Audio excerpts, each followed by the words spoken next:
Yeah, I should already be able to roll on ability checks. The best I'd be able to do is I can at least see what my attributes are. So it's like, okay, well, at least I can figure out what my attribute-based bonuses are. That might be a bit of a problem, though, rolling for anything I have proficiency in. Fair enough. But yeah, okay. I'll go ahead and get started, and hopefully that'll buy you some time. That'll work. Halfway through level 2. Like some knowledge honesty yet. With the team heading off towards their next gallant adventure, or at the very least, the next thing they need to do, Verzian did mention that the next individual the next thing to get is from an individual that is quite strong, a Garistro. Goristro? It's hard to pronounce, and honestly, he didn't care enough to try to get it right. He just gave you the name. Goristro.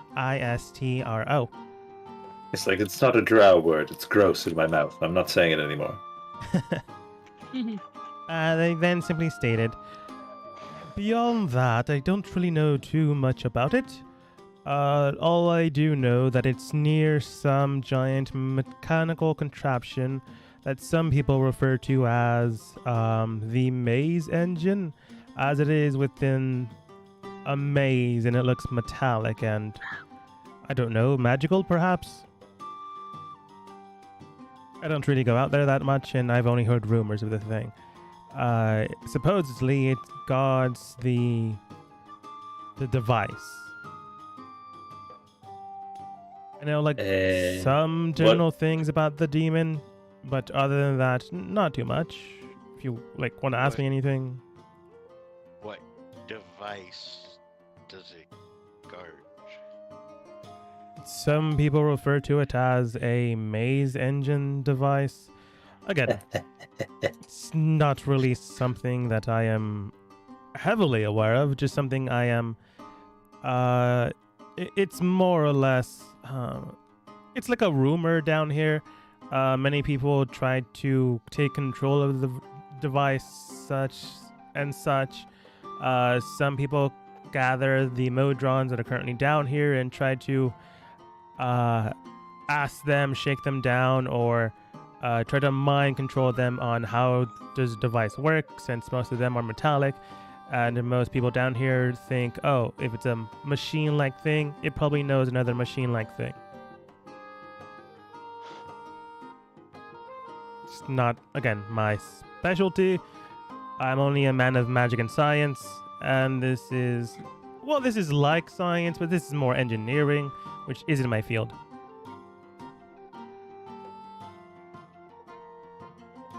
So what is it exactly we need from this Gogo or whatever? Specifically the heart. But it's hard. Cool. Either way you can get it. Ripping it out, maybe persuading it to give you its heart. I don't think that one will work. It likely can't survive without it. But, you know, you can always try to persuade an evil presence on giving you something it doesn't want to give you, and hope that works. Well, we do know for a fact that that a beholder can't survive with its eye.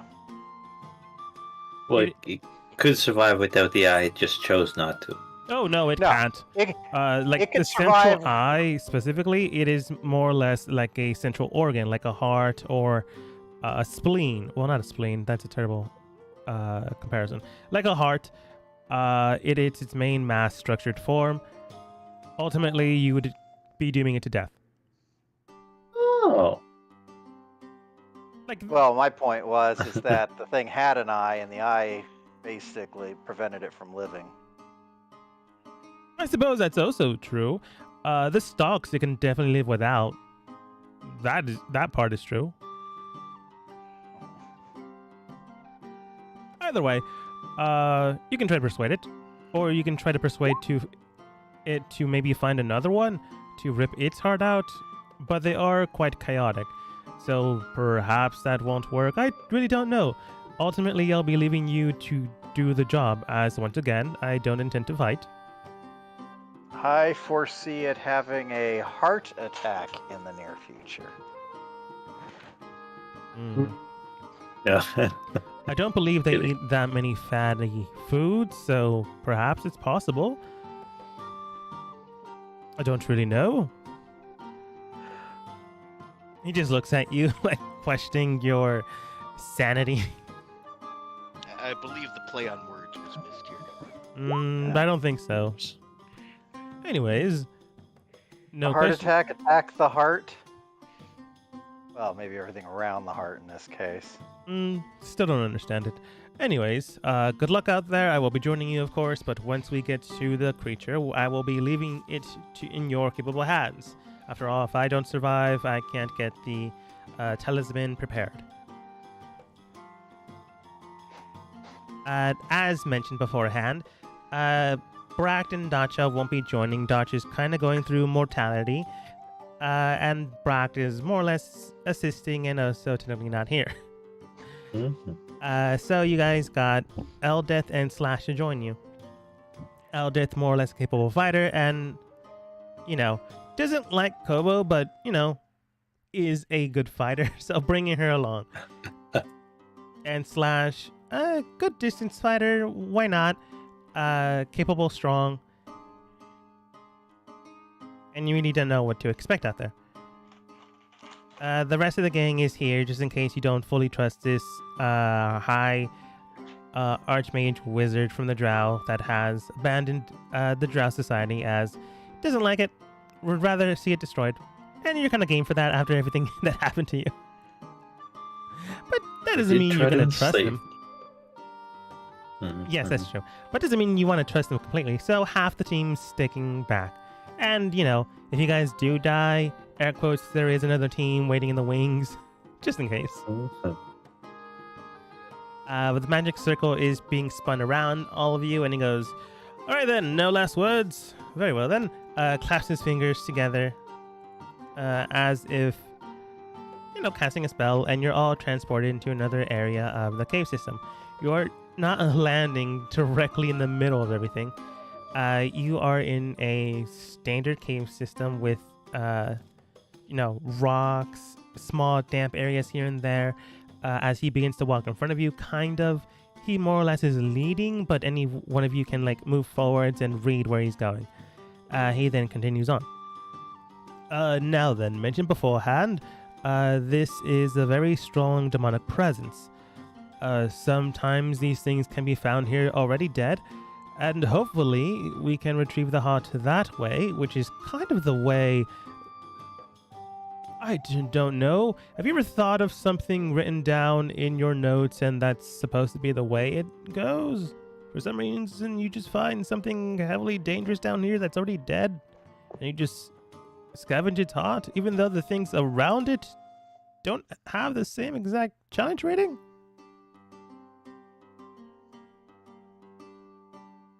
Or am I the weird one? Just blank stare, blinks. That sounds You must like be really good at PDA. evasion because you just lost me. It's quite alright. I don't know if I've ever mentioned this before, but I'm not a fan of how the PDF is written. We've seen a great number of holy texts that criticize this this document of bile and insanity. Mhm. No. Well, the way you're supposed to find the heart is you find one of these guys already dead, and you while you're doing something else, you just happen to cross its body. Go, pick up the heart. Wow, that's quite an adventure. And the things around it have a lower challenge rating. What did it die to? Which honestly, I didn't read too much after it because after I heard that part, I skipped it. Noped out of there. So now it's part of a different part of the module, but still there. And again, this is more or less open-ended. If you can somehow persuade it to maybe find another one, which I don't know what you guys intend to do, but you can do it. But I digress. Anyways, beyond that small little rambling, these things don't really generate magical gifts, but they all highly susceptible to, well, not a lot of things, honestly, but if you do not use magic against it or have any type of magical skills or prowess, your strengths will reduce to about half, give or take. They only use their primary body as an attack mechanism, so no spells, but they do have multiple attacks on them.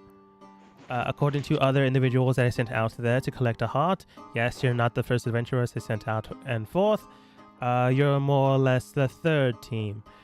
Some of the survivors did come back and stated they were attacked by the fists of the creature, the hooves, and the ramming horns on top of its head. So watch out for those. But I didn't really understand too much after that, so do be careful. You won't really have to deal with a magical staff or anything of that nature, but according to reports, they are 40 feet down a ravine, and there stands behind it the mage engine, and below that platform is 40 feet below into magma or lava. Not really sure what it qualifies since we're technically underground, but it's also surface level. You beat us all to the punch.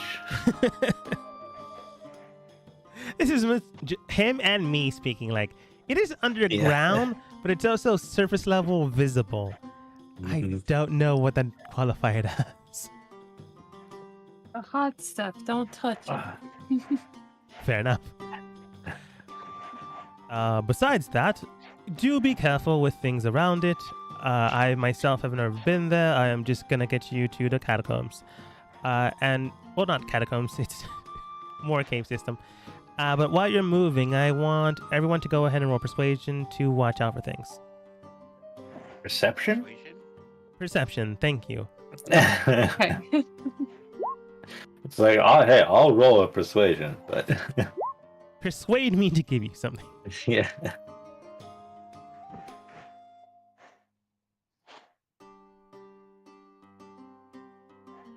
And I'm assuming Boom can't currently roll. Yeah, I'll just roll a raw d20. Alright. 6 ain't gonna do it.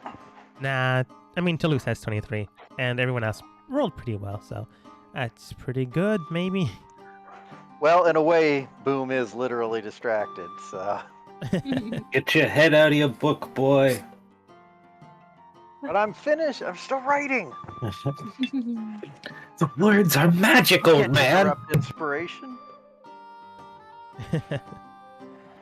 As you begin to look around and wander, and really, I don't have that token. So weird. As you begin to look and wander and hopefully find what you're looking for, honestly, this man... I'm going to search Google. This man looks for things here and there. Hopefully, he gets you to the place and destination you intend to go. I'm just going to go with this image.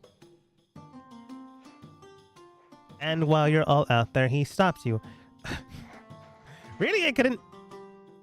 discard image. As you begin to wander about, he does stop the team in mid-stride. Looking towards all of you, he does state, "Alright then, quickly sit down, wander back, and make sure you don't make a sound. And Toulouse, you do see something in the horizon line. They seem to be mostly spherical in shape, but some of them are box cubed. Some of them do have wings here and there, and others seem to carry 4 arms, 3 arms.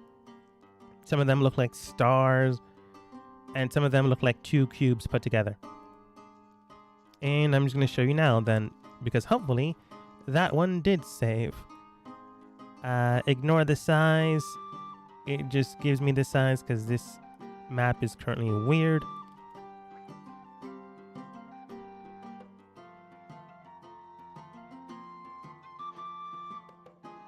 Ooh, weird. Marching through the cavern system where you're currently at, it's open, but you do see hundreds and hundreds of what looks like automaton just moving about. roaming, looking. Some of them have swords, others have pitchforks. Some of them have wizard's hats, and others have like axes, maps, and bows and arrows. Even though most of them do look adorable, you can tell Verizian is suggesting to keep quiet. Everyone go ahead and roll stealth. My favorite stat. Stealth. Yeah, and because Toulouse, he easily saw them coming. Roll with advantage. Nice. Flat roll for me.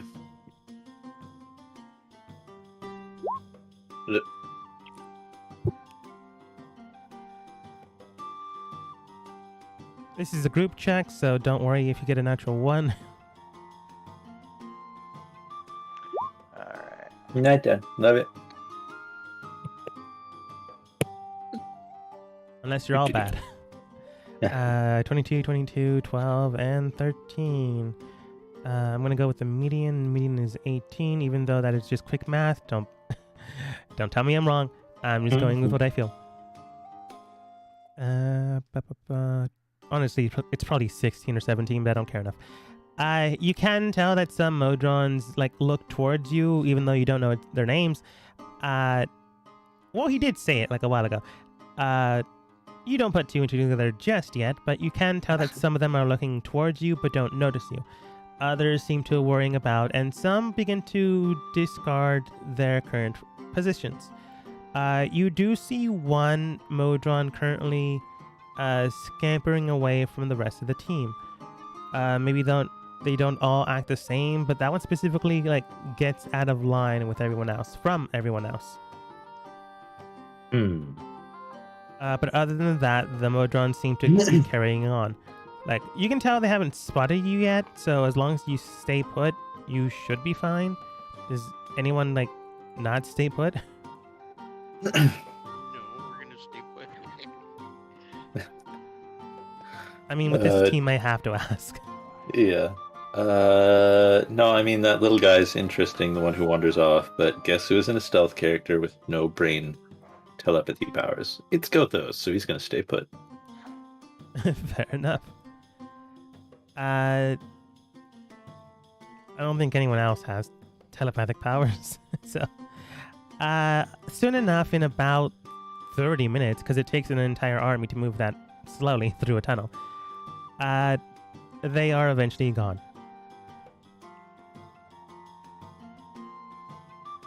That was unusual. Yeah. More or less.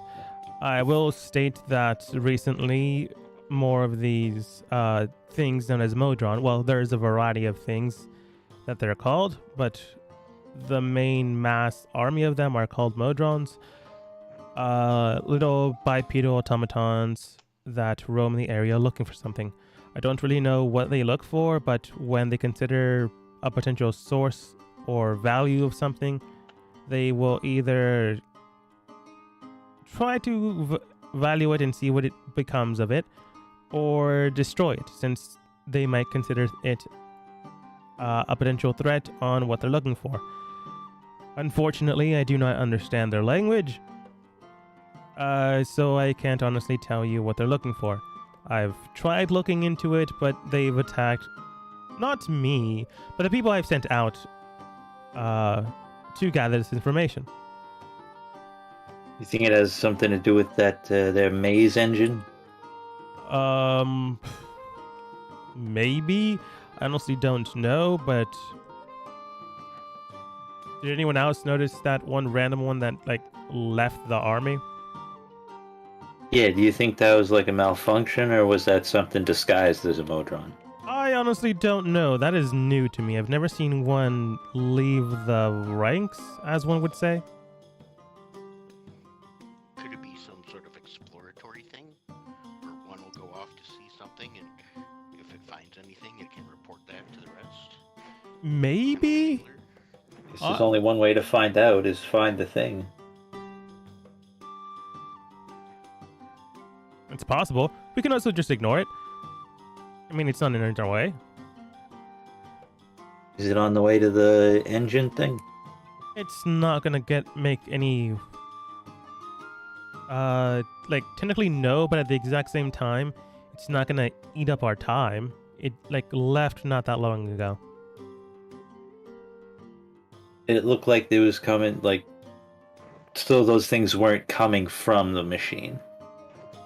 No.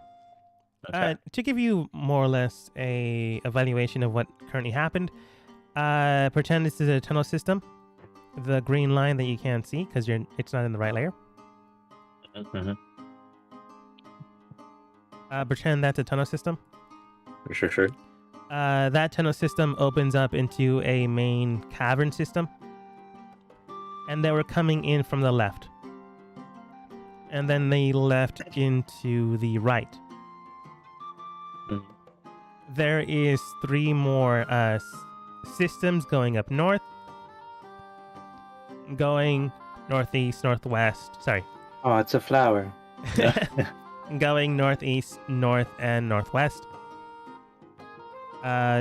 All the Modron were heading to the east, but that one random one headed towards northwest. Like snuck northwest.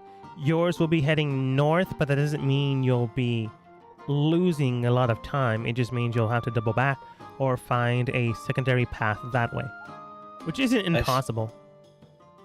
I say we follow the little guy then, because if it is a scout and it comes up on our butts with a whole Modron army, that's bad. But at least if we grab it first, we know what we're in for. Okay. Okay. Sounds good to me. Was that Kobo? I just said it sounds good to me. Okay. Just You guys. agreeing with the plan. Yeah. You guys begin to head towards northwest, towards the path the Modron took, and I'm just gonna go with Toulouse's perception check last time. He can tell that the footsteps leading towards that area are slow and stagnant, as it seems that they are more or less hiding from time to time. Not towards you. It doesn't seem like they've spotted you. More like in case that, like that bigger Modron group maybe spotted them. Like they were actively, pensively moving without a care for you, but at the exact same time, making sure that they took their time stealthily moving. So that requires time so that they didn't travel that far. Toulouse often does this when casing a joint or making sure that they aren't spotted. Prior life, you don't know this, but Toulouse would probably know this. That being the case, though, eventually within 10 minutes, you do spot them after they've opened up into a new area. It's not all that different what you've seen from what all of you can tell. Rock expert could tell you different place, obviously, based off the rock structured forming surface level. And there's not a dwarf with us. Eldith doesn't mind. She forges. That being the case, though, you guys do eventually find a Modron currently just... Also, she's a dwarven princess. She has to know those things. She would, but I'm going to say she doesn't. But you guys just find a random Modron just walking through, keeping an eye on things while they walk through, but not so much that they don't spot you. Wait, that's a weird sentence. But not so much that they spot you. They are just moving forwards.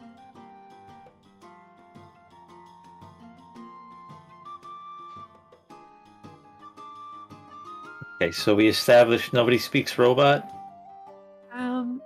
Where is that this game? I mean, does this work? Comprehend languages. Is meaning spoken language that you hear. Let me check. I mean, probably. I just need to know if this is an actual language or if it's just flavor text. Okay.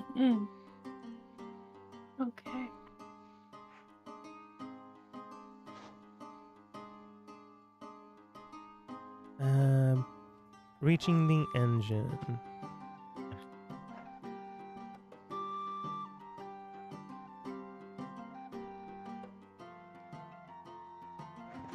That's dumb. Not in these exact words, but the way it's written is like, and it only speaks in its languages of beats and boops. It's a language, so yeah, technically you can understand it. If you do you cast the got? spell.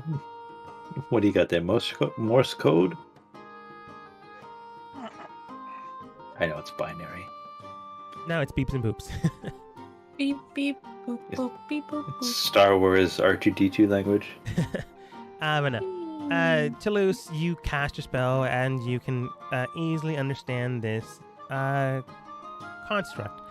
Because technically that's what D&D describes as robots, or androids, or biological machines? Whatever you want to call them. Either way, you begin to understand this. Technically, we're all biological machines. No, You're we not are though. wrong. I'm That's 100% neither here or right. there. Our Not body is arguing. basically it's a giant Rube Goldberg machine. Gotha's known as arguing with you. Why are you doing this? Anyways, you can tell after after casting the spell, you can understand them. In its own beeps and boops, you do hear it simply state, "Okay, finally got rid of those guys. Hopefully I can get out without too much of an issue. Finally I can go out and maybe find a way to destroy..." What's his name again? He looks at his notes. Primus. Mm-hmm. Wants to destroy somebody named Primus. Sounds like a kid after my own heart. Vizrian then states, sure, I don't know how old the creature is. Does anyone know a Primus? Everyone here can roll history, if you want. Could one perhaps roll religion instead, because Primus is technically a god, maybe? No, because you don't really focus in on Primus. Well, I still know something. That's an 18, and you needed a 19. Oh, There's get out of here. one too short. No, you needed a 15. You're good. I don't know. That's school and stuff. I didn't get that. That's a dude. That's a dude whose name you don't know. Sounds cool. Yeah. Toulouse and Gothos, you can both tell that Primus is an entity you've heard about beforehand. Toulouse, you've heard about it in like social gatherings when the pompish people talk about like order and law and bringing societal balance to the world. Is their kind of arrogant way of just talking about the masses that they don't control. Gothos, you've heard about Primus before. It's like not your main teaching, you've just heard it offhand here and there. Both of you can tell that Primus is the leader or god, kind of. It's kind of hard to tell if they're truly a god, but they are definitely an entity of very high power. Their primary place of balance / the place they live is a plane of existence known as Mechanus. Mechanus in itself is a very large machine that brings balance to a otherwise chaotic world. Primus is more or less their leader, and they have a balance of hierarchy, which is why the nobles kept talking about it. Like, the higher people rule the lower class because they're so simple, like Primus.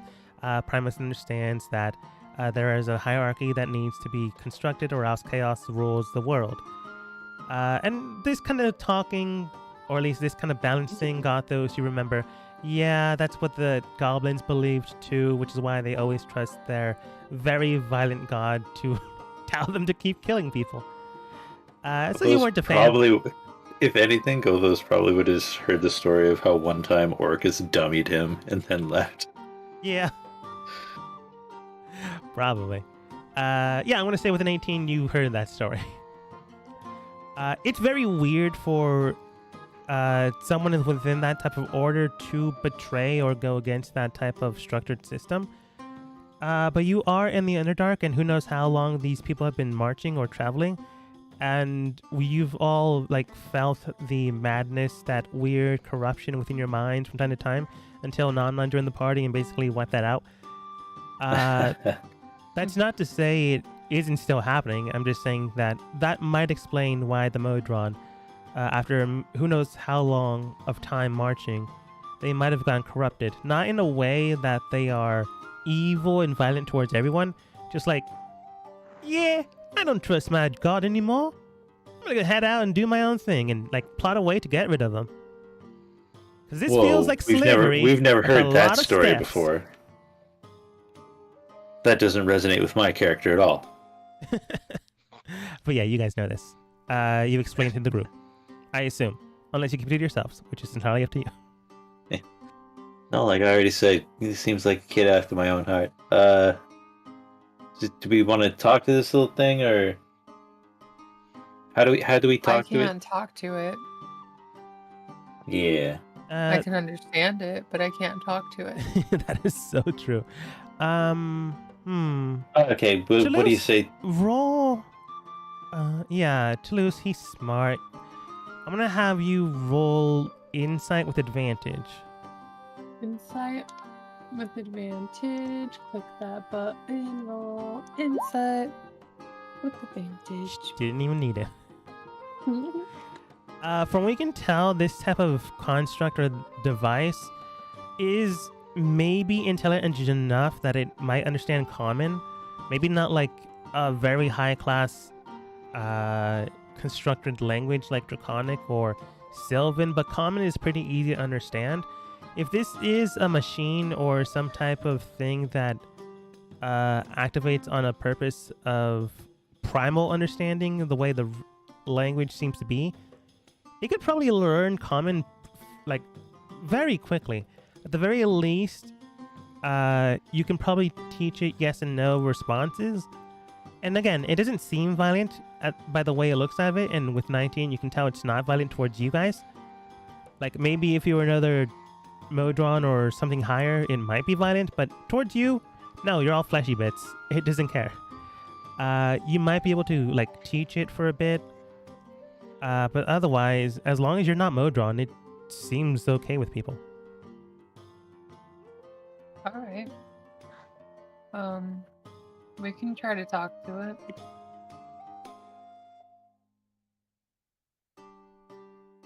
It might understand Yeah, this. Toulouse, I'm I not feel sure, Gothos. I don't know. Go give it a try. Yeah, well, I need you to come interpret Okay. with me. Why don't you? All All right. right. I guess I'll How- stay back out of the way. how big is this Modron? It is taller than you, but as tall as you on your mound. Okay. So opening with "Hey, little guy" is a little too condescending. When it comes to your actual size, yes. It's like half of Boom size, but just as tall as you. Yeah, I just talk to it then, like hey there, buddy. My pal Toulouse over here says you're into killing a god sort of a thing. That's it's something I can sympathize with. And then like kind of miming gestures, like you want it,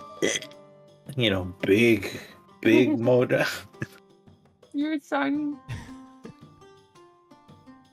You speak it with it in a weird way, no matter what you think you're saying. And the Modron begins to beep and boop, and in Toulouse his own interpretation, you can understand it well enough. The Modron looks towards Gothos as he approaches. I don't know if the rest of the team like hangs back, but you give it enough space that it doesn't feel or seem threatened. Looking towards you, Gothos, it does say, and Toulouse you can understand it, but not everyone else can. Hey, oh, not a Modron? Okay. What brings you down here, stranger? Language I don't know? Kind of picking things here and there, but it's all very complicated with how many sentences you speak. Too many words. We're saying too much. But he seems to be kind of like understanding us a little bit. Can Gothos go through like the toddler thing, or like like you, me, rock, tree, sword. Sure. And do that for 10 minutes.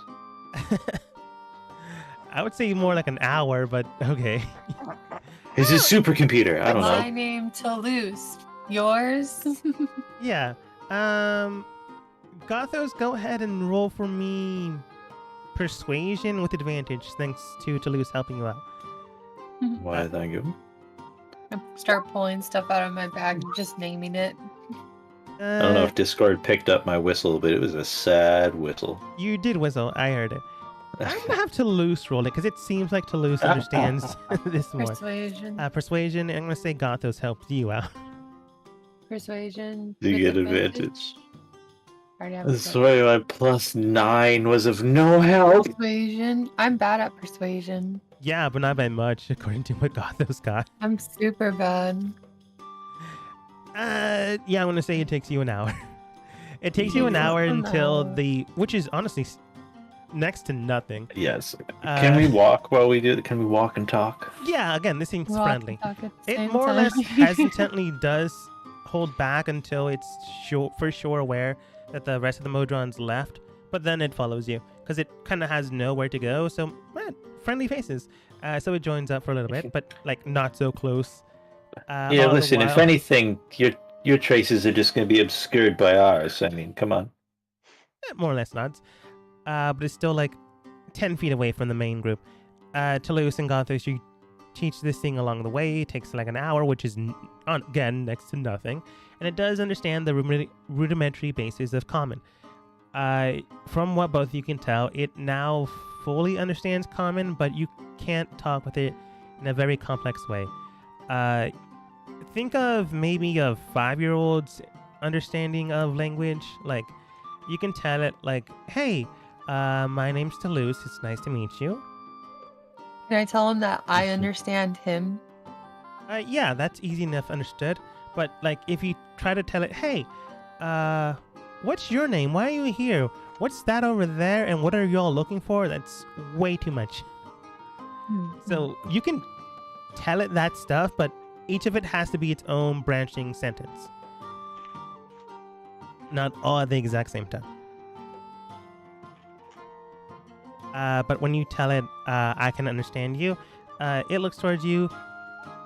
Since you can understand it, it can just speak normally with Toulouse. But with everyone else, it does basic structure form.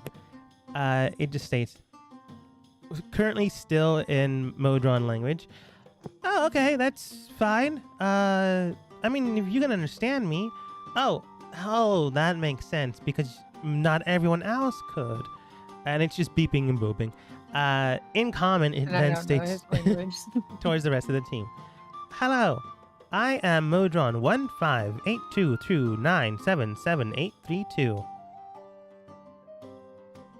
I relay that. This is Modron 8251172.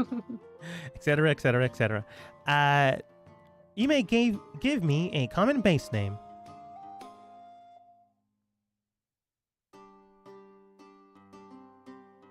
Basically just states, if you don't want to call it by the serial number it has, just give me a base name. Me once. What was the actual serial number? Honestly, I just looked at my keyboard and said the first numbers that I saw. Okay, I wanted to see if 8151122. I thought it might have spelled something in lead speak. No. Okay. Oh, sure.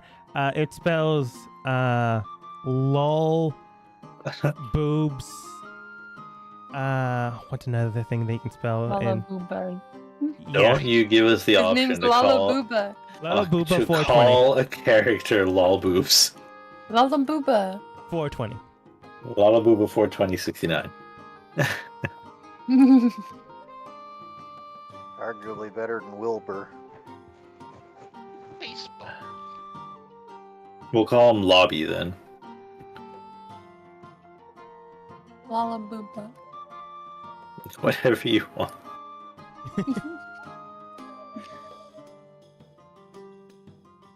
So, quick question. We What do call you it actually call Becky. it? Yeah, you can call it Becky. You know what? Toulouse is talking to the thing. She can name it whatever. Toulouse is a he. Name it whatever he wants. Like he could be like, "Yeah, this thing is dicks for life," and we'd be like, "Guess robots are different." No, it's more like, I guess robots aren't as different as us after all. Oh, I guess robots are just more honest now. Yeah, I think No. Toulouse, he said Mechie, unless you want to change it. Yeah, mechy. Okay. Because it's a mech. Yeah, it's like a mech type thing. Construct thing. Yeah. Mechie comes over. I forgot. I've given 3 cadences of way it speaks, so I'm changing it again. Hi. Name's Mechie. Pleasure is mine. What brings you here today?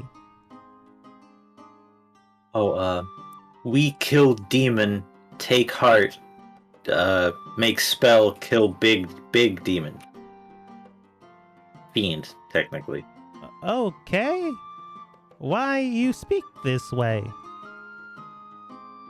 I don't know why you talk the way you talk. I just learned this language. Trying to make it easy on you, but apparently that's unappreciated, so I'm going back to the regular thing. Thank you. It's like yelling louder if someone speaks a different language than you. Literally just putting a pause between each word so you knew them, but alright, regional accent time. Alright. No. Like, Mechie understands common, they just can't fully interpret the nuances of it. So, like, don't give it metaphors. But basically, it's like a foreigner that understands your language, speaking-wise. But when you hear it, I don't know, maybe it's speaking Spanish, and you think all it knows is Spanish, you just yell at it in English. Hi, nice to meet you. Do you understand me? Okay. Hola, Meki. No hablo Where español. it's Solamente much hablo more- inglés. It's much more like, nothing goes over my head. My reflexes are too fast. Yeah. Mechie just talks weird because they just learn the language. Eventually, they'll speak normally. And honestly, in under an hour, this is still pretty impressive. Yeah, so, yeah, that's our deal, Meki. What about you? What are you doing here? Why you leave the Modron column? I leave for personal profit, as well as societal profit.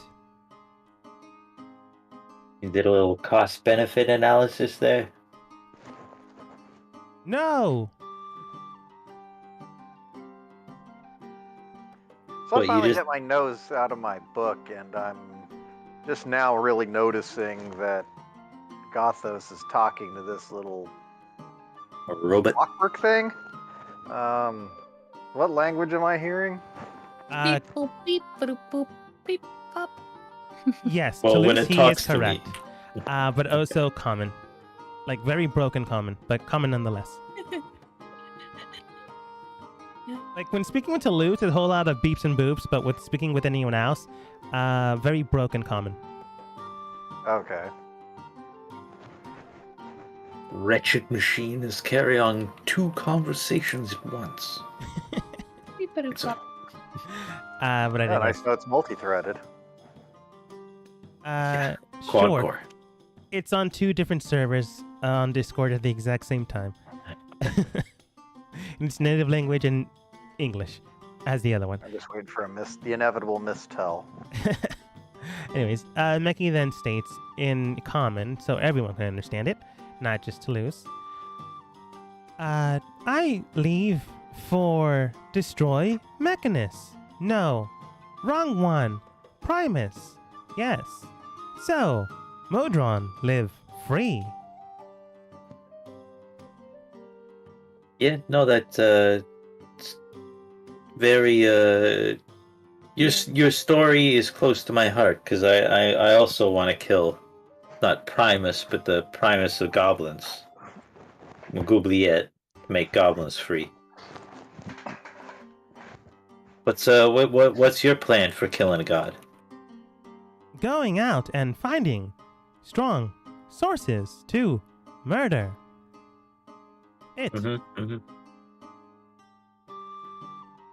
Well, I guess you're lucky we came along. Let's see how good we all are at murder by getting this demon. Maybe. Maybe. You like a trial run? I don't know. If you can't take down this demon, you're certainly not going to be able to take down Primus. Perhaps. Don't understand why we're down here.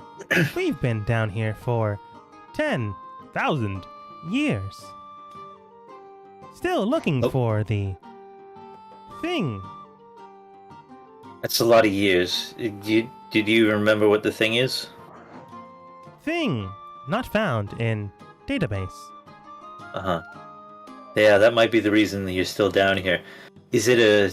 What do you got in the old memory banks about a maze engine? Maze engine not found. Well, neither is your objective, so maybe that's it. Let's go. Perhaps. So why are you not enslaved to Primus? I don't know. Just recently, in the last 2.5 hours, I've decided to move away from the main source. Was heading towards the device currently down here known as the Orderer. Then then you all found me.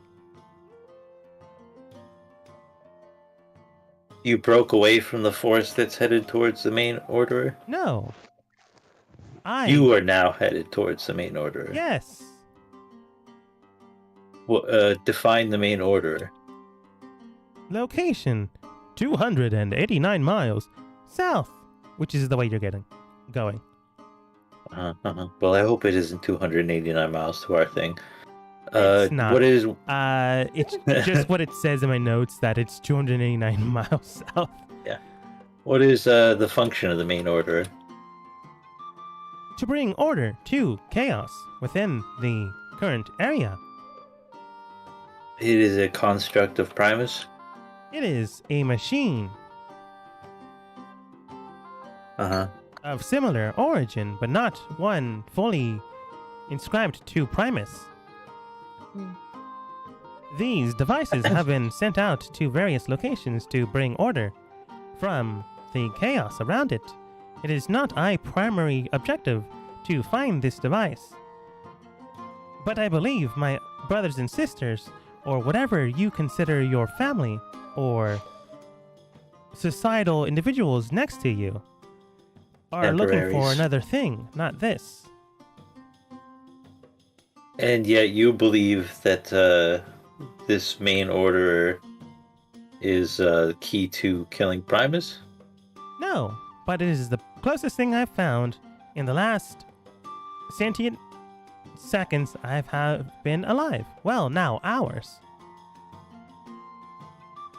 So you seek to go to this device in order to utilize it in some way, or simply because it is only mildly aspected towards Primus and not wholly subservient? Maybe. What is your objective with the main orderer? To locate and move on from there.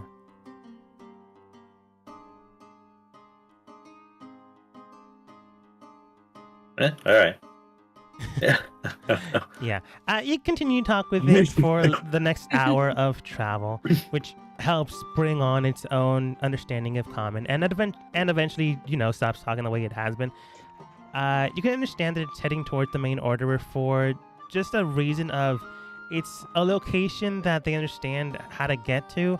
They just don't know where to go from there. But since it's such a high power source, they thought that going there is a good enough start to their journey, since they've only been sentient for the last 3 hours. Hey, do you ever think that going to the main orderer would just reset your programming and you wouldn't have these thoughts anymore? They do explain that the main orderer was a device. Actually, there's many of these things, but not here specifically. but that have been sent out to bring balance within its own general area. You don't know if that means like the room, Miles, or the plane it exists in. That much he doesn't understand. But he does know that these orderers were sent out long ago. Some are active, some are not, but they are basically a device with their own energy source that's not tied to Primus or Mechanus. So it, if nearby or turned on, it won't like rewrite Mechie to be what it was beforehand. Okay. And even if it did, it might not work with their current air quotes corruption. Because if you try to rewrite something that's already broken, air quotes, it probably wouldn't work. You would lack, or the protocols to rewrite it would be in like maybe if themselves. Primus was connected to it, maybe that would like boost it to help out, but he's not. Okay. Or they're not. How tall is Becky? Is as tall as me in the saddle. Becky's like 3 feet. Well, I'm taller than that in the saddle. No, I mean like sphere wise. I think he's taller with the legs, but he's like a 3-foot sphere. Roughly a meter for those who prefer metric. He's a yardstick big. You could hold 1,000 liters of water. Well, obviously, whoever programmed him forgot to use metric if he's dealing with miles. There's some inefficient code under that hood. That's why Primus has to be very hands-on. My books in PDF are written in American mathematical systems. Well, no, I shouldn't say that. In North American USA mathematical systems. Well, and then if their programming is based on even just regular stuff, it'll be like 256, 112, Yeah. Unfortunately, the person that wrote this is American, USA. I shouldn't blame the rest of the continent for their math. What is it? Only 3 countries in the world use the American Imperial. America, like Uruguay. Well, as their primary math thing, everyone else converts when speaking with any Americans. So technically everyone does, but only to be nice.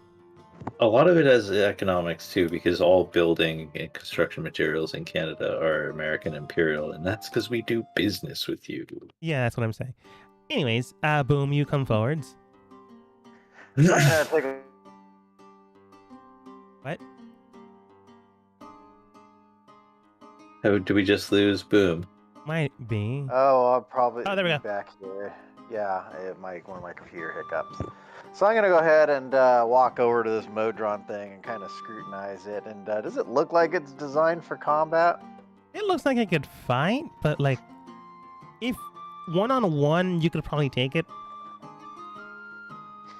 It seems like a little buddy, like a little helper. It has like maps next in a small little satchel bag, a health potion, some money on a coin purse to its side, a small little sword. It looks like a toy sword by the looks and width of the blade, or like a dagger in the shape of a sword. So Johnny, would you say you're proficient in a fight? Man, it's been 3 hours since Gone Sentient and 2 hours of English/common learning. If he doesn't understand the mean nickname you're trying to give. He doesn't understand the nickname, but the rest of it does understand. Not the name given. Oh wait, sorry, he shouldn't speak that way anymore. It's been 2 hours. Which again, amazing time of learning. So now you have to choose between Toulouse's and Gothos's accent, because those were his tutors. That's a good point. He would know people speak a different way.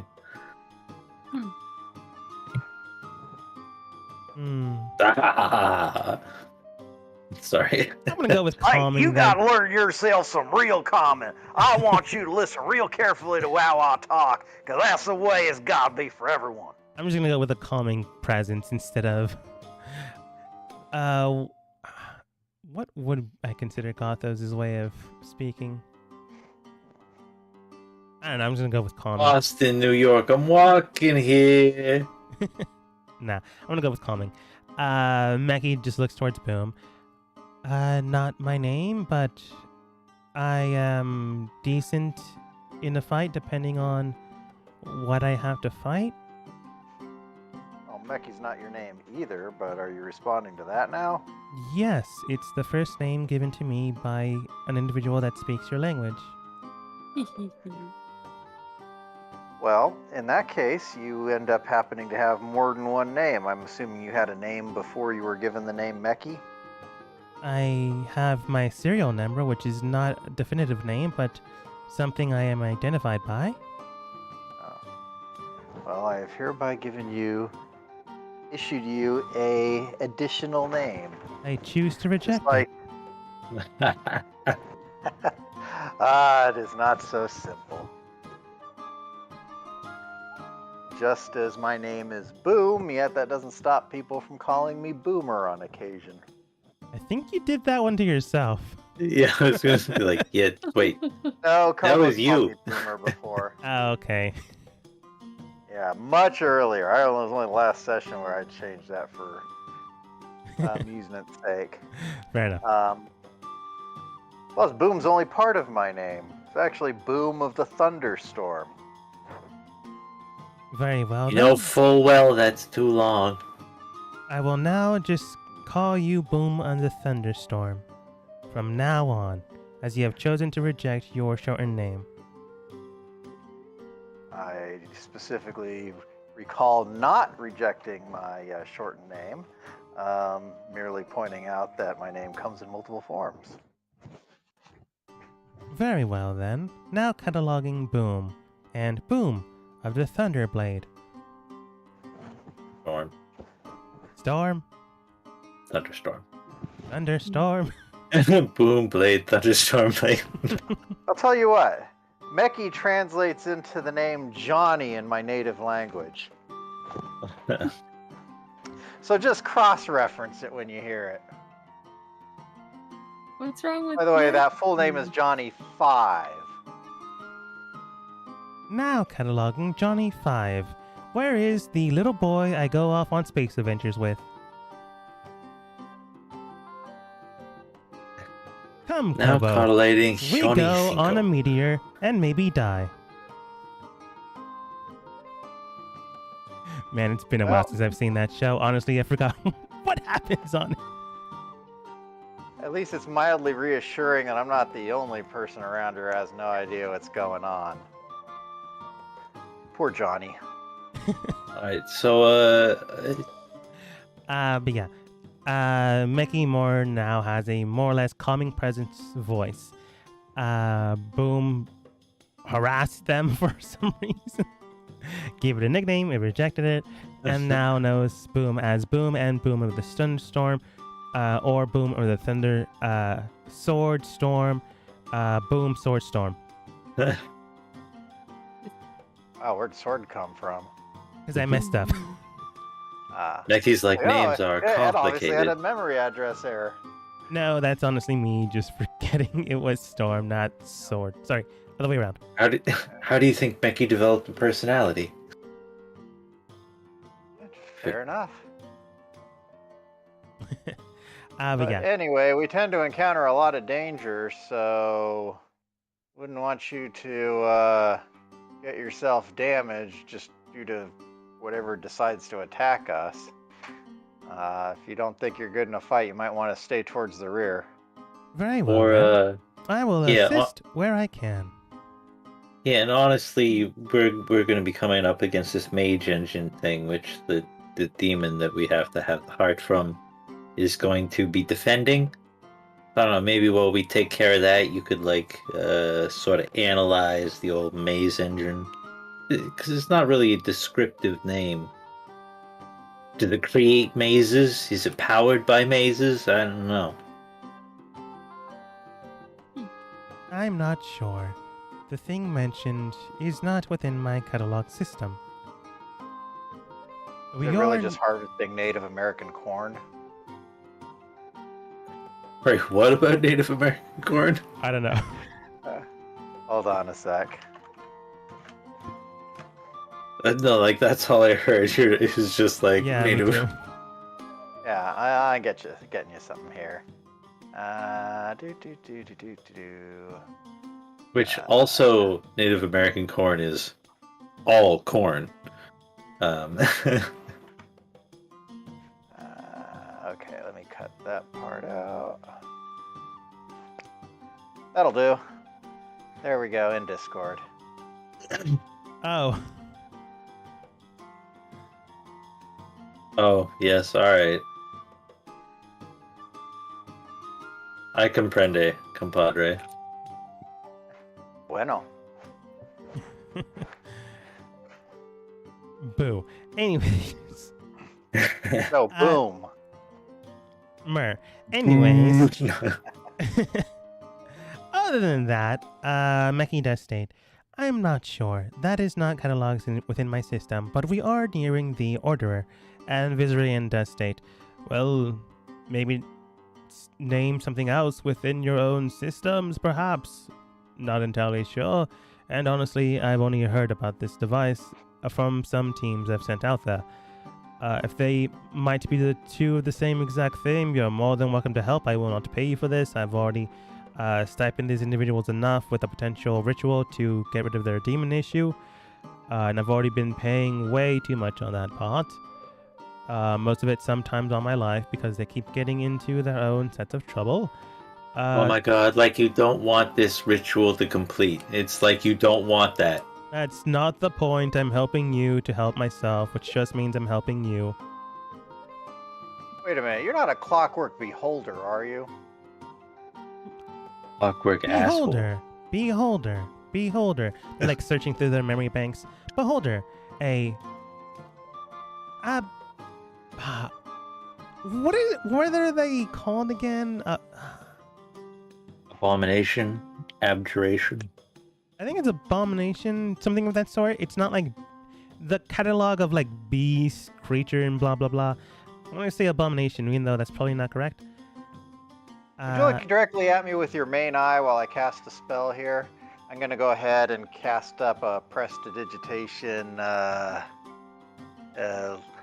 Actually, yeah, a little small trinkety thing that's a depiction of a beholder. Something like this, only about your size. Yeah, it looks No, towards bigger, the right? spell. Definitely bigger. And the magic like is able to activate, which means it's not a beholder, or at least doesn't have beholder-like skills. But when it looks at it, it then reads, right, beholder, a abomination from various destinations, most of them from the astral plane.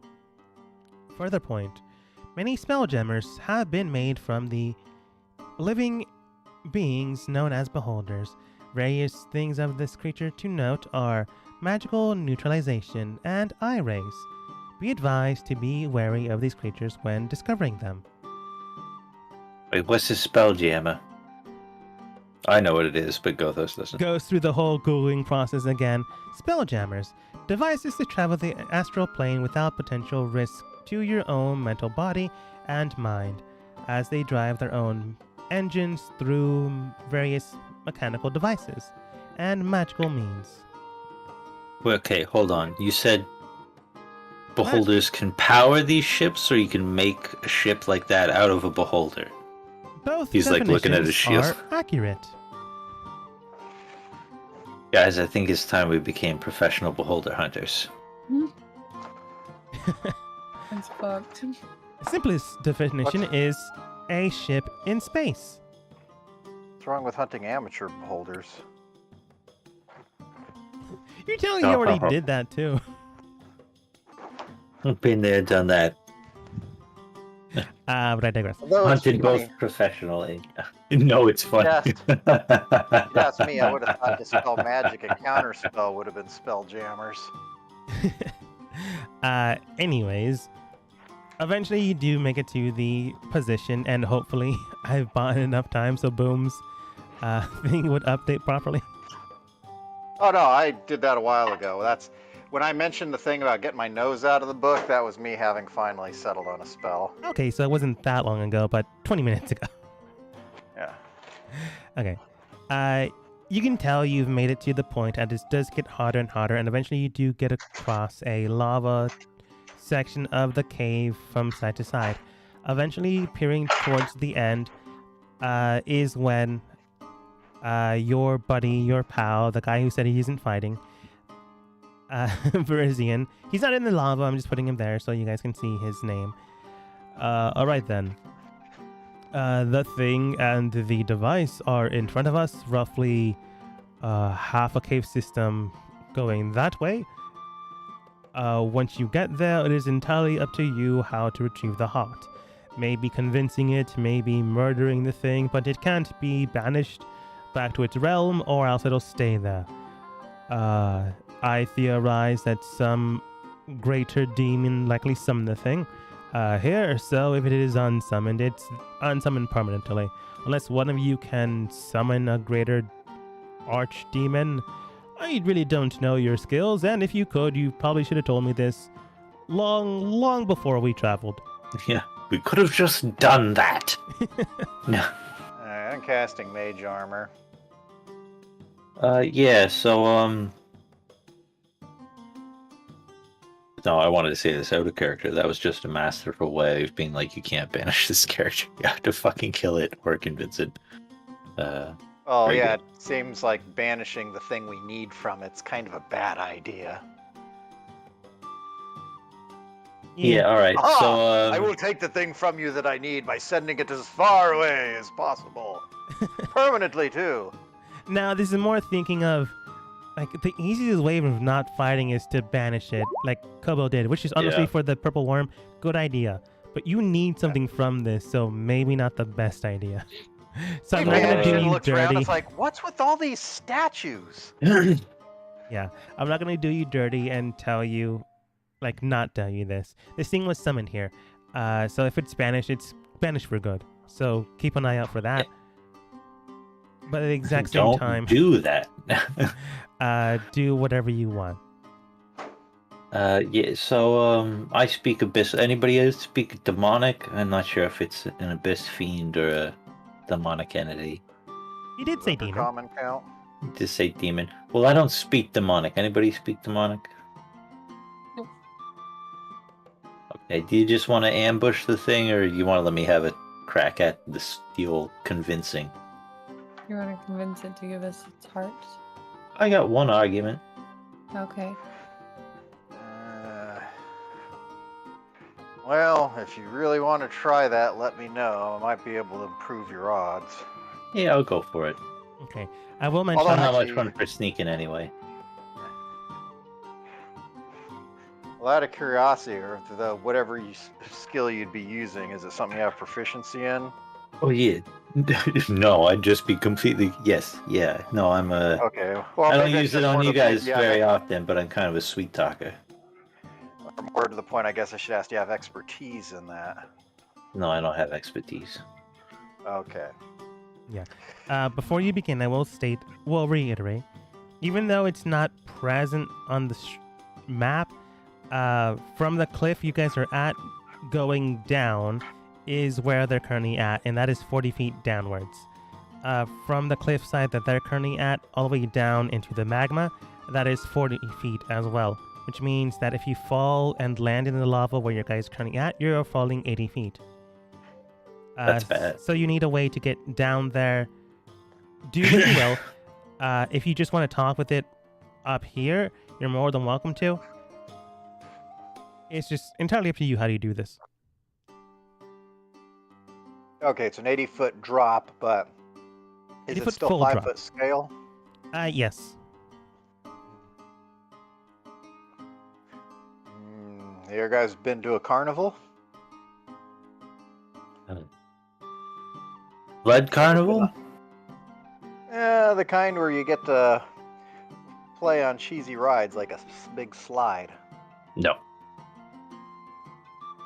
Well, there's a first time for everything. Boom's Carnival of Modified Gravity, if you want to go for a rather terrifying slide over all that magma. Well, maybe it has to come to us. Anyway, I'm gonna do the talkie-talkie. Prep work, anyone? Well, let me ask this question, because I mean, I can assist, but this is going to be fairly expensive help. How optimistic are you that your plan will work? Okay, so here's my understanding of demonic rituals of this sort.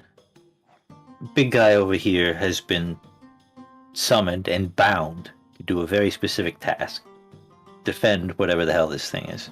The maze engine. If we can provide him with credible evidence that he will fail and therefore be punished by whatever entity summoned him,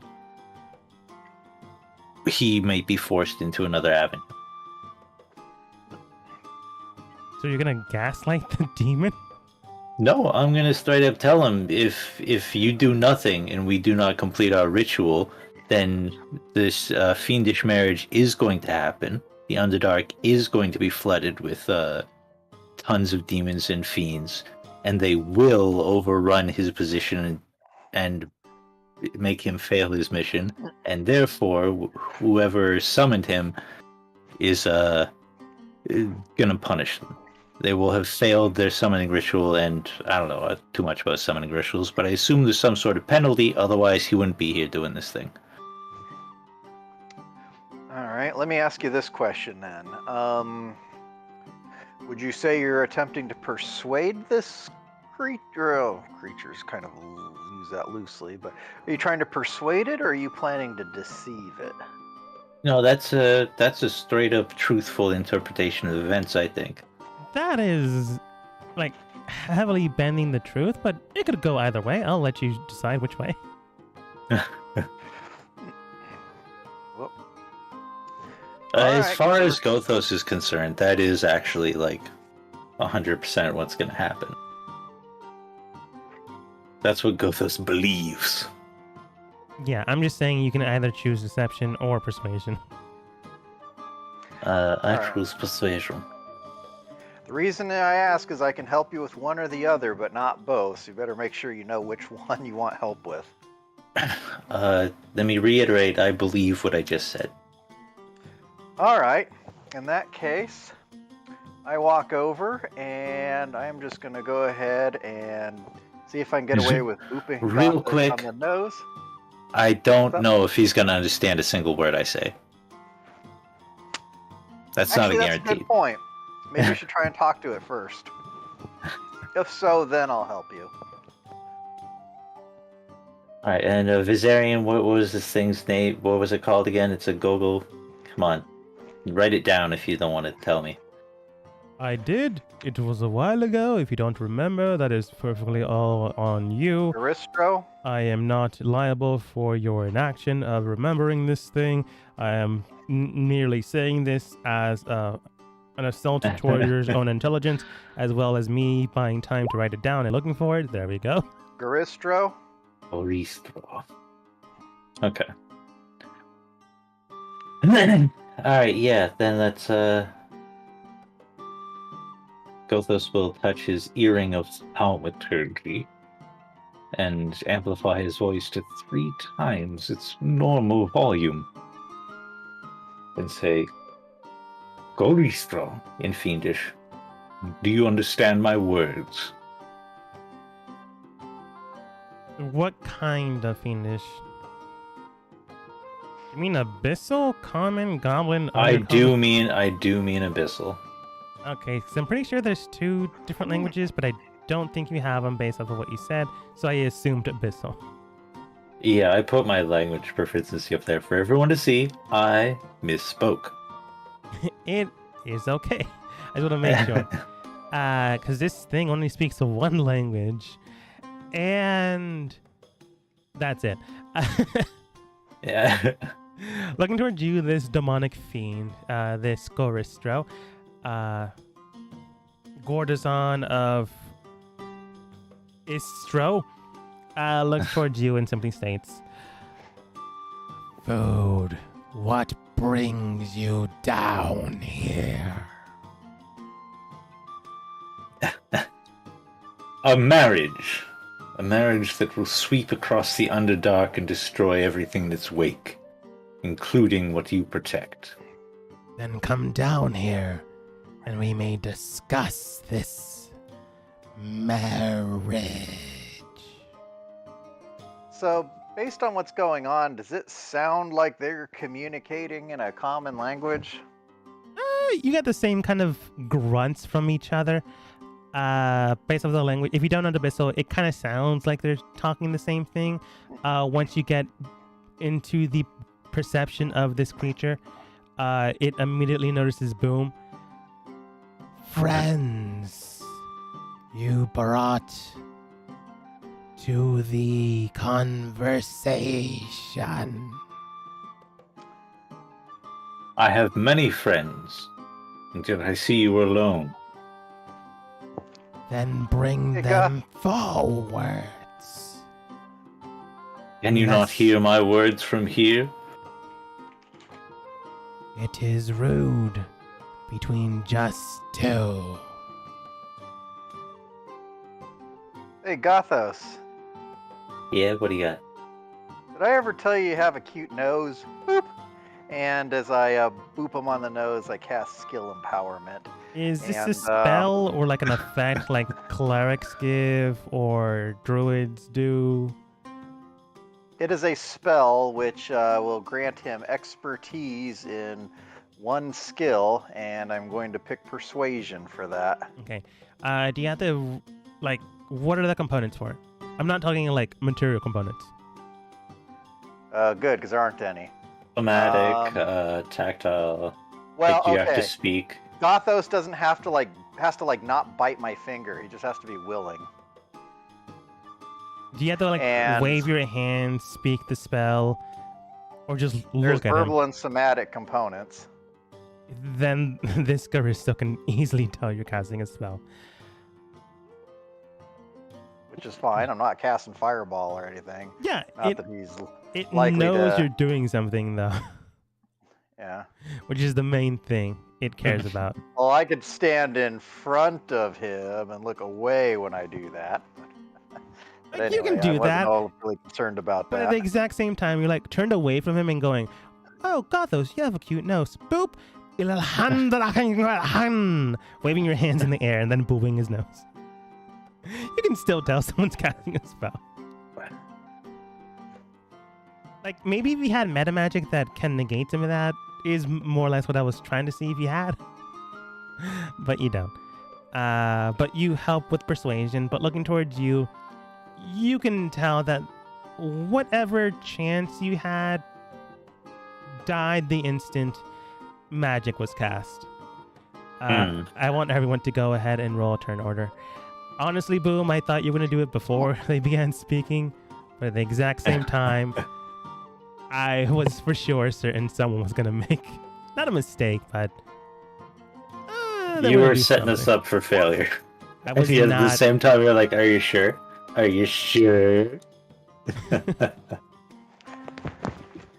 Oh, dear. Alright, fair enough. Like, I gave you every opportunity. Your elven friend who's... Well, yeah, he is elven, just drow elven. Still consider themselves elven. Oh, oops, I accidentally put Kobo in there even though they haven't rolled yet. It doesn't matter.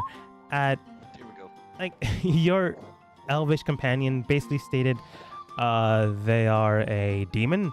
They are chaotic evil, so watch out however you speak with them.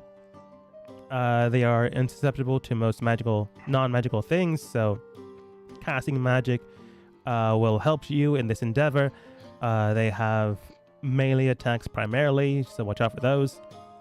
I gave you hints, but not direct hints on what you could do. Well, you said we have to use magic to harm it. Which I guess... Well, to affect it is the way I thought I said it, but I could be wrong. Again, short-term memory issue. You said without the use of magic, we would have a hard time. Yes. Okay. Which still applies to what I said. I don't think anybody's blaming you for this surprise thing. Like, we used magic in front of it, it felt bad. I don't think anybody was like, oh, I mean, no, we were on the right track with this team. We were going to convince it to rip its heart out. I was just throwing a Hail Mary out there before Because even if we kill it in this realm and rip its heart out, it's just going back to its own realm. This is the least It's not a permanent death. it's the least morally reprehensible thing we've done in the last week. Yeah, and also I can't believe how bad the NPCs rolled. I'm gonna use the washroom real quick. Be right back. Yeah, no problem.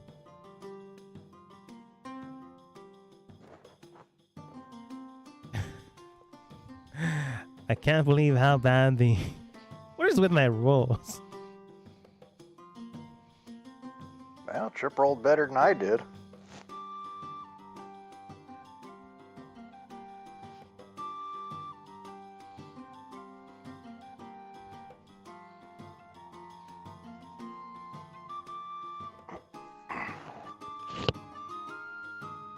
Yeah. While he's using the restroom, I will state that this guy rolled poorly as well.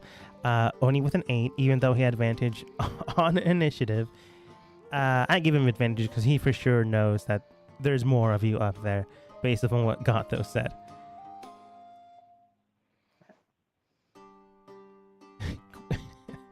I can't believe he thought for that too. He could have said friend. He said friends, and Gothos didn't state that there weren't more of you. Oh, well, we would have been screwed anyway, because to get down there, we probably would have had to cast magic, so he probably would have started murdering us then. Magic or finding a different way. You could have maybe gone around and gone from the other side. Again, entirely up to you how you did things. The other side was lower?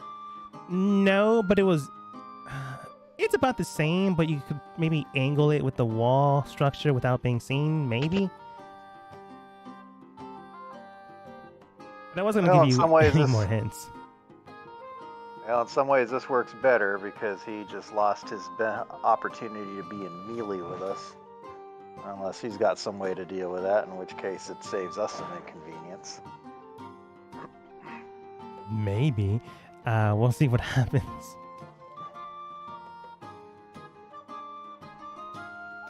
Might as well test the fighting music because I don't know if I picked the right songs. Nope. Nope. Da da da da da da da da.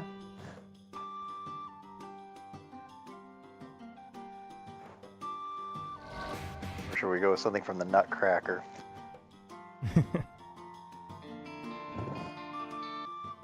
So what does this frickin' blue frickin' corn thing look like? The device itself looks round and circular and honestly looks more or less like a gyroscope, but with magical things all around it. It has various circled structured forms, similar to the, if you've ever seen it outside of game, the wheel map of the universe in D&D. I got back late. Are you just describing like a gyroscope with a bunch of the turny bits? Like multi-leveled spinny parts? Yeah. Yeah. But inside that multi-level spinning part, a whole lot of levers and wheels. Levers? I'm just imagining like a complex like combustion engine with levers, with like steam engine inside one of the things that like astronauts get strapped to.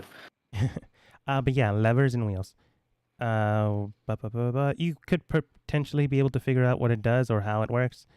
It does look like half of it is dug into the ground or like buried into the ground, so who knows how it'll work. Well, it's currently that way. That being said... So the reason that we rolled turn order is because this thing did some sort of roar or did something obviously threatening. Yes. Like once you cast magic, this thing simply shrugged, looked toward you guys, and simply stated, "So it's gonna be like that." Roared, and then, initiative starts. You can tell conversation is over. I mean, is it? Yeah. All right. Depends on what you do. Okay. Yeah. Kobo, Well, you're up first. You still got your skill enhancement for like a round. Yeah, I can try and persuade him, but Kobo, you heard a roar coming in from the room. I want to say you're within that scope of distance, within 20 feet of you. Anything you do? Okay. I'm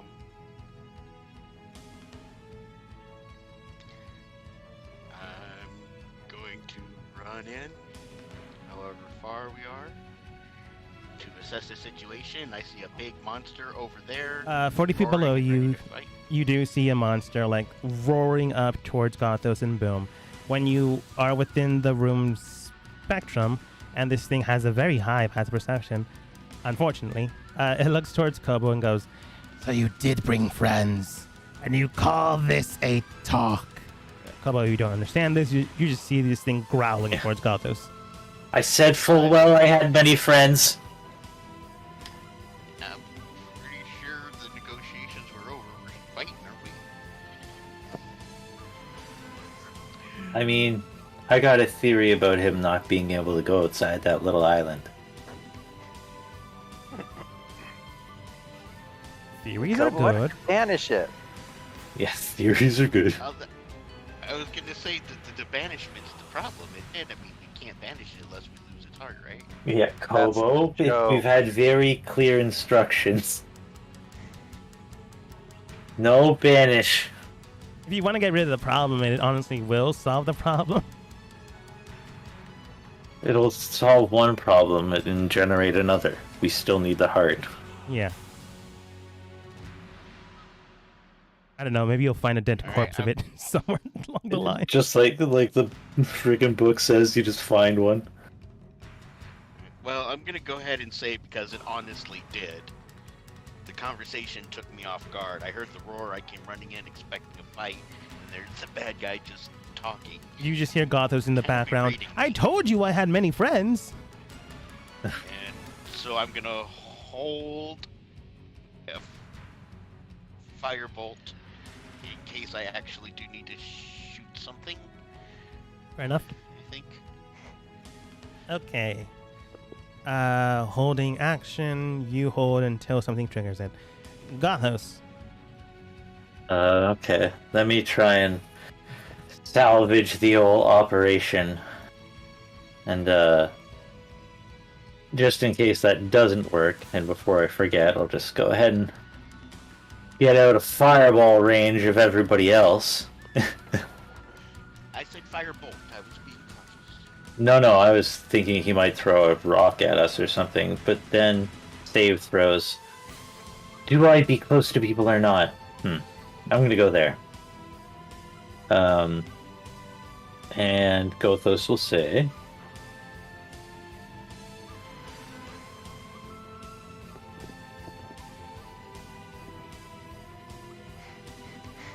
What? Yeah, no, it's just a little, You know how people are with people they like, they give them a little magic touch. You know, to help my voice sound better.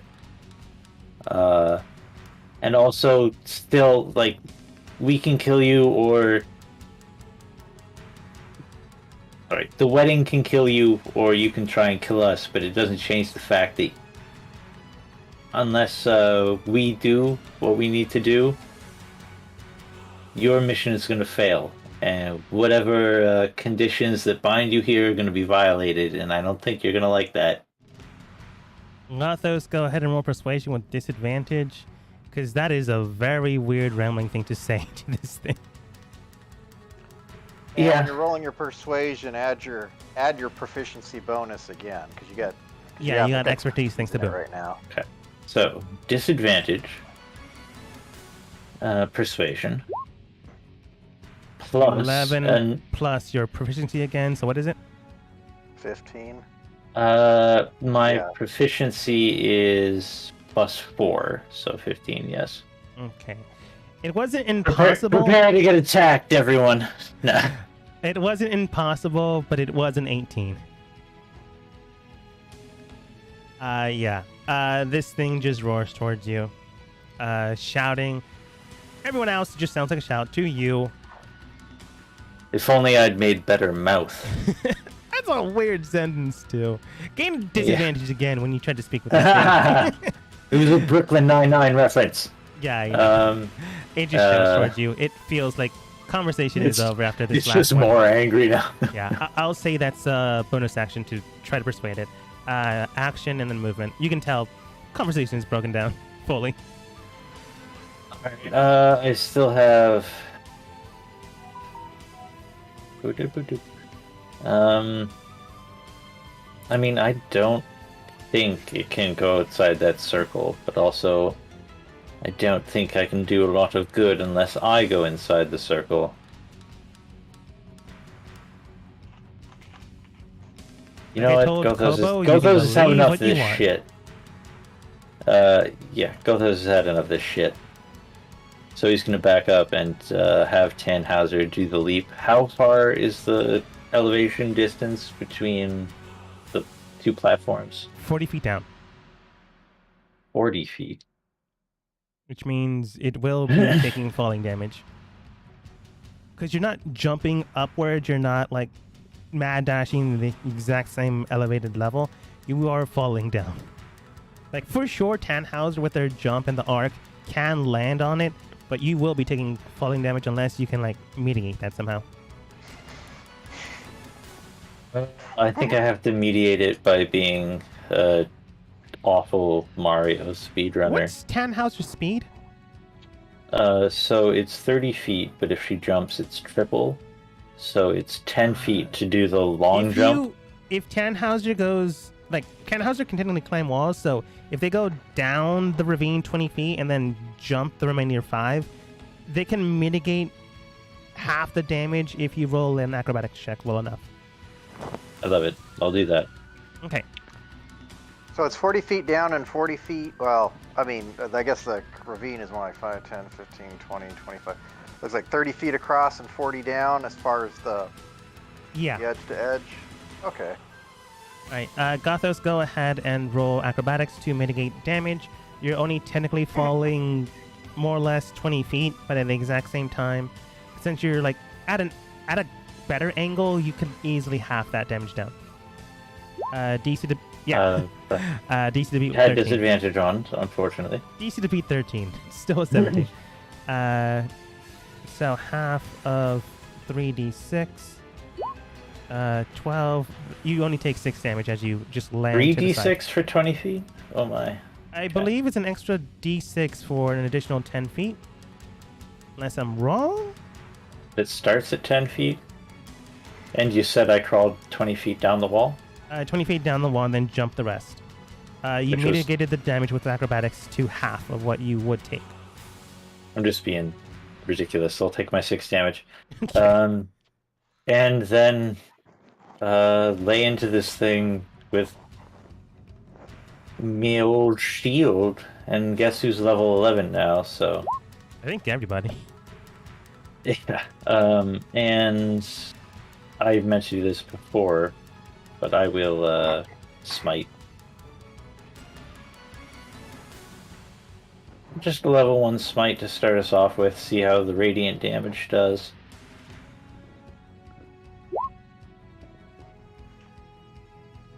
Okay.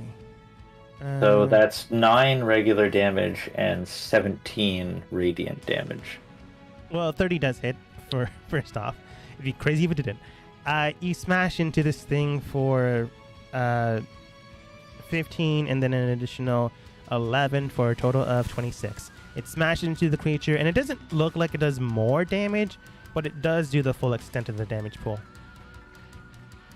Which is weird that it doesn't do more. But according to what I have here, it doesn't do more.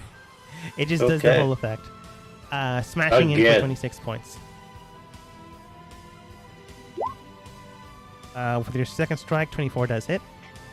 And I'll use Fury of the Small on that one, which is an additional 11 points. Yeah, for sure it is bigger than you. Doesn't look like it. If that's what you want to believe.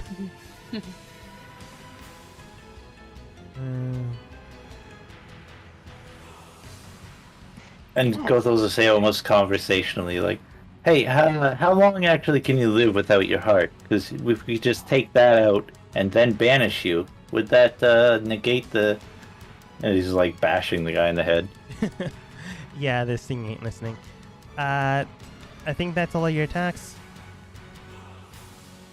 Sir, and the bonus was my talking, so I'm done. Yeah, okay. So that is an additional 11 with 17, so 28. Yeah, this thing looks hurt, but not at all close to death. Toulouse. I'll move. I guess I'll move over here. And so is it the distance from here, like if I was to Exactly 40 feet. okay, like throw or use But it's magic or going something? downward, so you might be Well- taking damage. No, I Pythagorean don't want to go theorem? down there. I'm gonna stay up here. Oh, yeah. So I 12 wanna are use- dead. Yeah, I'm gonna use Toll of Dead on him, and he's been hurt, right? So, ooh, Yeah. at 11th level, that will do now 3d12 if it hits. What do I roll for? It's a save. Oh, I must make a wisdom saving throw, or else take 2d. But we're 11th Thanks. level. I wasn't finished yet. Hey, Toulouse, you want to take the chance that spell might land a little easier? That's a weird sentence, but I think you're saying, Yeah. does Toulouse want to be more accurate? Or, You want me to try to weaken the thing for your spell first? It's already been hit. yeah. yeah, I smacked it. If you're talking Yeah. about a save DC thing, unless you have a reaction, there's no point in waiting around. Well, I have a spell that can reduce its ability to save if it lands, so that could actually increase the odds of Toulouse's spell landing. True. Yeah, but unless it's a also- reaction spell. Also, before I forget, Koba, go ahead and throw your fire. Pretty sure Gothos is attacking it with procs. Oh, but if Toulouse holds Held action. his action, and then I cast my spell with his action being to cast after I cast mine, that's still doing your action, not a reaction. Yeah, I'm just saying Kobo held an action, not Toulouse. He's fine. Kobo held an action to attack if need be. 13 unfortunately doesn't hit. You just throw more fire near the fire rocks to the side. Gothos almost gets hit, but he's okay. Boom's basically asking Toulouse if you want to wait until he maybe mitigates the Well, it's potential risk. it's just a cantrip, so I can cast it again really easily. So I'll just use it now. Yeah, that's fair. Plus, this will give you a hint on its wisdom save anyways. I see what Boom was saying now, though. Yeah. 13 fails, and since it failed and it's taken damage beforehand, it deals 3d12 instead of 3d8. That's a pretty spicy cantrip. 3d12. Yep. Yes, because it's taken damage. 3d12. Minus, And then can I use my second dagger attack? yeah, for sure. And it's weird. It it doesn't have resistance to necrotic damage, which is also weird. This creature's this creature's strange. Dagger 2. I guess because Okay. it's like so non-magical. But Yeah. yeah. You throw your dagger, but 13 doesn't hit, so it just lands to the Okay. side, out of reach, and it comes back to you. I believe daggers 2 is the recall dagger.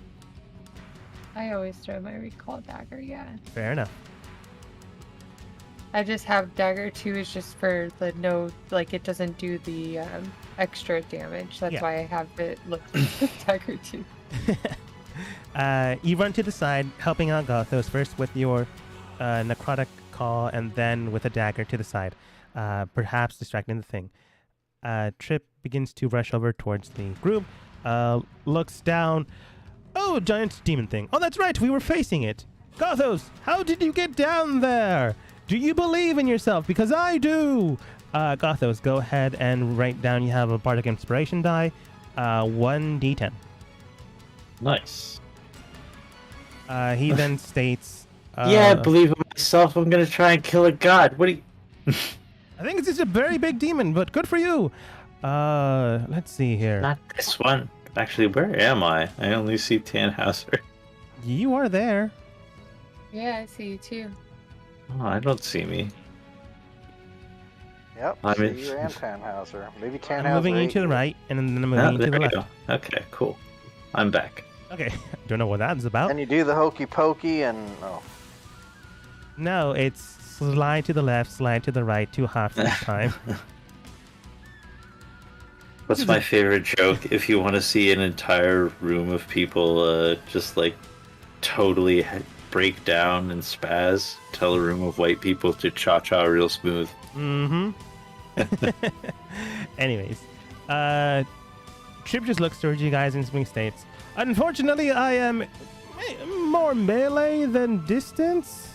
I do have this crossbow that I'm not proficient in. Don't hit Dang. Dolphin. He actually hits. Nice. That's 1d6 plus 3 for 6 points of damage. Insert joke about stringed instruments. Unfortunately, it is the demon's turn now. And I have put myself in the tank's position. You're all welcome. This creature just begins to roar in your face, like not at all like you believe was going to happen. It goes in for a quick strike directly towards you with its fist. As mentioned beforehand, this thing generally does melee attacks, so don't worry about distance things. Maybe. I didn't say it didn't have distance things, or that I gave it mechanically distance things based on the terrain it was going to be in. A clever GM would have just had him throw rocks. Listen, just hit me. I'm not saying it's not going to. With the added bonus of your AC, 22, I believe, is your current AC. That's correct. 20 does not hit. It goes in for another attack, this time with its hooves. Or hoof. 29 does hit. You will indeed. And it does 3d10 plus 7. Unless you want to take the already calculated damage. No, man, roll it up. Okay. I'm a luck paladin. Come on. Fair enough. Okay, so that is 3d10 plus 7. So that's 20 points of bludgeoning damage. Yeah, that's not bad. And I want you to make a strength saving throw or be knocked prone. Sure, strength. And I have my +5 built in.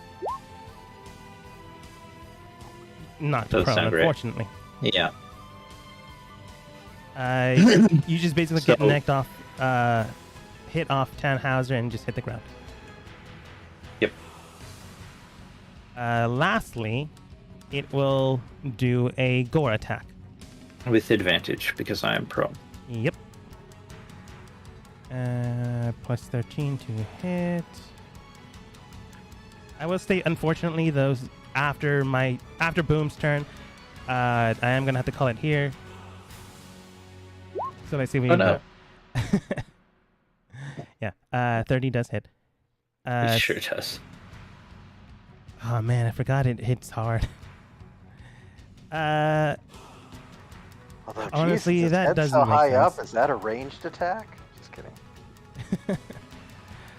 Oh man, this is a weird hit ratio, but it does hit this hard, which unfortunately is true. For 56 points of damage. As it Wowza. just guts into Gothos. That hurts. Yeah. Boom. All right. Well, I guess one question I do have is that do teleport spells in your world maintain conservation of momentum? I'm gonna say depending on how much you file. So I guess as an example, let's say I fell 30 feet and then teleported out horizontally to a surface or something like that. I would say you can roll acrobatics to lessen the damage. Alrighty. Not planning on doing anything this time around like that, but it's handy to know because that might be relevant later. I would like to rage, and since I'm not a barbarian, I will instead activate Blade Song, and I am going to cast Mind Sliver on this thing. Okay. Which of course is not on my thing. It's probably not gonna let me roll it. Oh, wait, what? Cast at what level? Cantrip. I think it's the spell being broken. Well, I'm gonna try typing 3 just in case they're doing it based on tiers or some weird thing. Because it doesn't make sense matter here, but yeah. So anyway, it's got to make an int save of DC 50. Wait, is my spell save really that low? Oh, all right. Int save, you say? And if that fails, then it's gonna take 11 damage.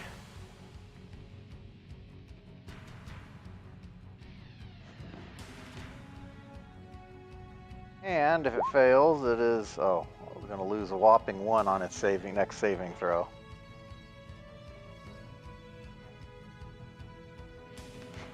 It doesn't have intelligence save, so it's just straight up D20.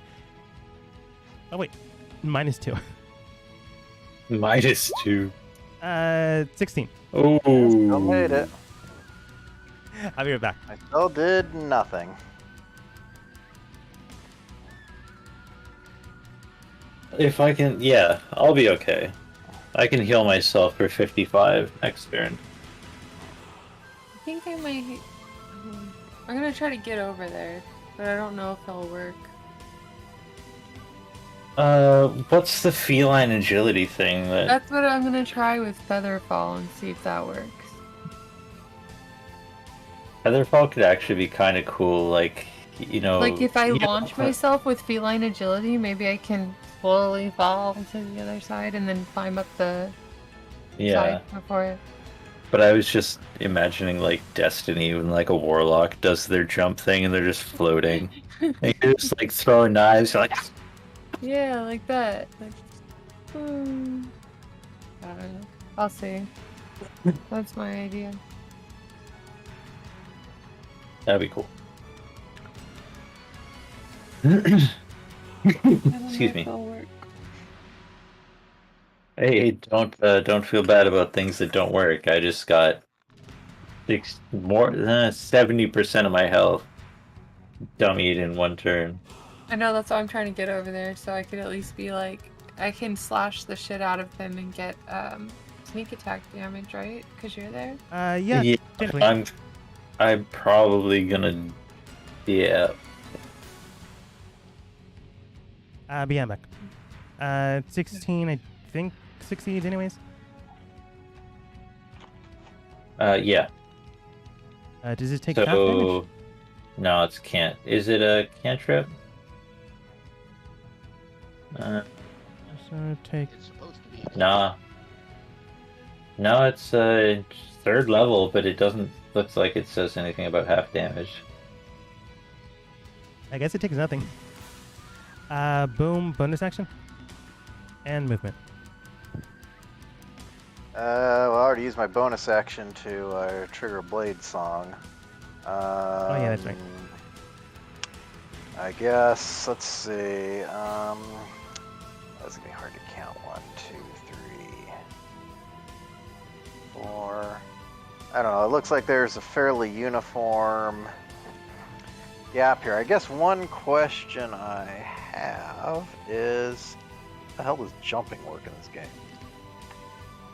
I believe it's By the book, it's strength based. I believe it's 10 times your strength bonus.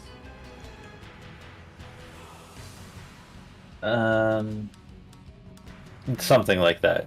Yeah. Jumping, here we go. When you make a long jump, you cover a number of feet up to your strength score if you move at least 10 feet on foot immediately before the jump. You make a standing long jump, you can leave. Okay, well, this rule assumes the height of your jump doesn't matter. Okay, so A number of feet equal to your strength score. That's It's not your strength bonus; it's your strength score. Oh, so you have a well, strength score that's of still fairly 12. anemic. You can That's, jump 12 feet. and I've got a strength of 10s. That's a 10-foot jump. So You're also falling downward, so I will say momentum will carry. It's kind of a bummer, but the only reason I'm behind that decision is because strength is useful for so little. Yeah. You can roll athletics too. Like, if you have movement, you can definitely use acrobatics then, if that's better for you. But if it's athletics is better for you, you can definitely make an acrobatics or athletics check, depending on what you want to do. yeah, well, the problem is I need to be able to get out 30 feet, not 10. I feel like that's probably a bit on the extreme side for. Oh, wait DC a to minute. beat, depending on what way you use. Athletics, 15. I'm gonna make them both 15. Not impossible. I mean, especially because you're going from a higher elevation to a lower elevation. Get a lot of distance that way. I can bust Yeah, the biggest Pythagorean. The biggest drawback, though, is it's almost at a 45-degree angle, so I don't think that's going to carry me out that far. Anyway, That's it doesn't matter. I literally can't the do that primary stuff. angle. No. Yeah, I can't do this stuff this turn anyway. I'm not jumping this turn. I guess the one thing I could do is I am going to go ahead and help spread the... Oh, wait a minute. It's... Yeah. Oh, he shouldn't be able to see. Maybe I'll go ahead and retreat rearward for the time being. Try to get out of... Yeah, at your angle, he can't see anymore. Elsdeath. Actually, I take that back. I'll run over here and I'll duck down to get out of view. Actually, I'll just duck down and then move. I mean, that only has my movement, but I've got a lot of movement right now anyway. I will say its passive perception is quite high.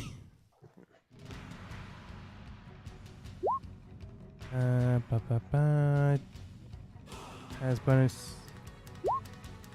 Sorry, it doesn't have bonus. Has advantage on athletics.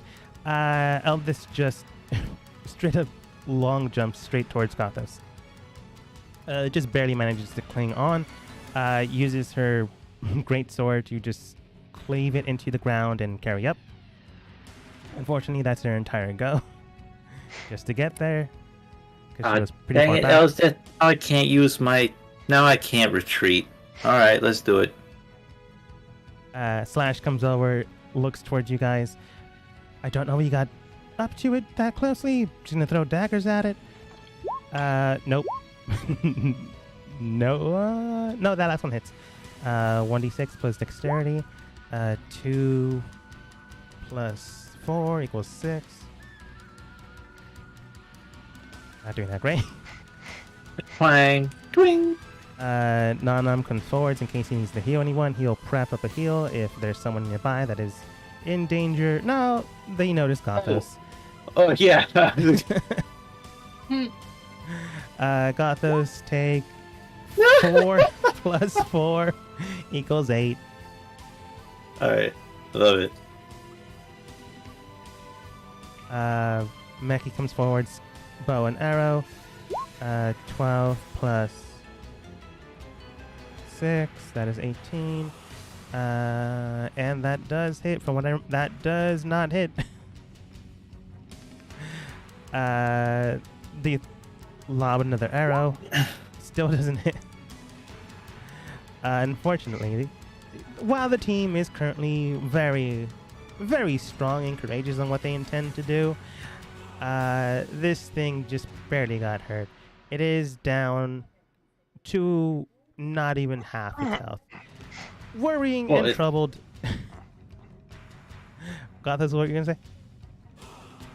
I was just gonna complain about having one round of combat, but alright, I hear an end thingy when I know an end thingy when I hear it. Worried and troubled on what may happen next.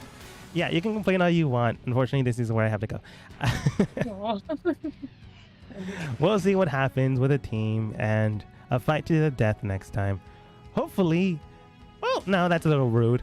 Hopefully everyone that's here can fight next time. And the person that's not here understands that they're not here. Or I'll have them control an NPC. We'll see what happens. Either way, we'll find out what happens next time as we end the session for today.